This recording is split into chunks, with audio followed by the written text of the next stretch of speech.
सपा प्रत्याशी जियाउर रहमान पर मुकदमा लिखा जाने के बाद चुनावी सभा को संबोधित करते हुए उन्होंने कहा कि कल चमनसराय में तकरीर की तो मालूम चला कि आचार संहिता का उल्लंघन में मुकदमा लिख दिया गया।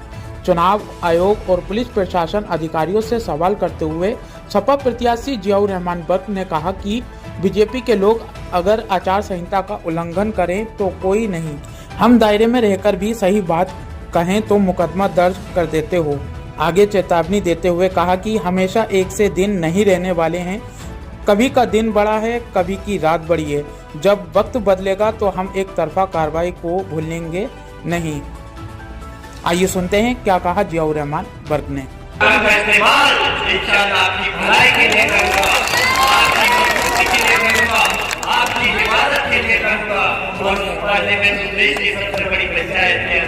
जिस तरह से भट्ट साहब दादा मोहतरम की आवाज को बुलंद किया करते थे, इंशाअल्लाह मुझको भी आप उसी तरह से पार्लियामेंट में आवाज अपनी उठाते हुए देखेंगे।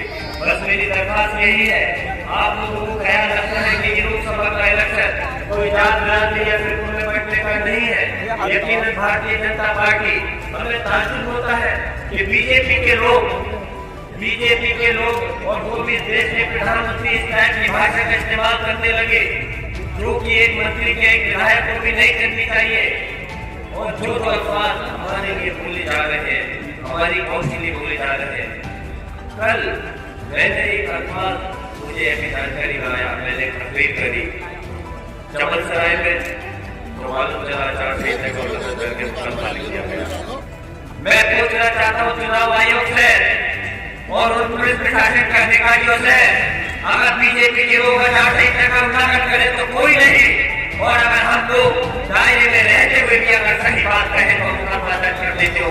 तो याद रखना, हमेशा एक जैसे रहने वाले नहीं है, कभी का दिन बड़ा है, कभी की रात बड़ी है।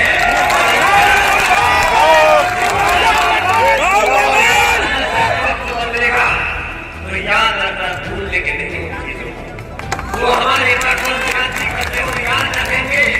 और उत्तर प्रदेश के अंदर हम इस बात को कभी नहीं भूलेंगे जो हमारे ऊपर एक तरफा कार्रवाई कर रहे हैं। संविधान है, हमें देश को, संविधान को बचाने के लिए नहीं पूरा प्रदेश और देश के विपक्ष के लोग मैदान में हैं। हम चाहते हैं संविधान की रक्षा होनी चाहिए। इस संविधान का जरिया ये जो आज आप और हम लोग वोट दे रहे हैं, ये संविधान की देन है जो आज आप हम लोग विधानसभा या लोकसभा का इलेक्शन लड़ रहे हैं। लेकिन ये सरकार दबाना चाहती है, इसकी वजह ऐसी लगती है कि संविधान का बदलाव करना चाहते हैं।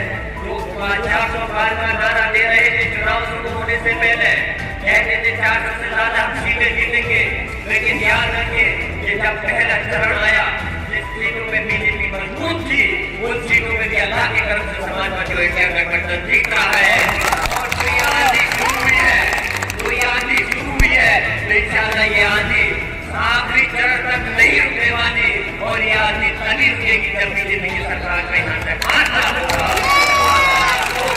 ये इतिहास करेंगे, एक इंकलाब लाएंगे, और इसका लफ्ज़ इंकलाब के जरिए हम पूरी की पूरी अपने इस वोट को बचाने के लिए, जो हमारी बीजेपी हमारी नस्ल को खत्म करना चाहती है, हमारी क़यादत सियासत को खत्म करना चाहती है।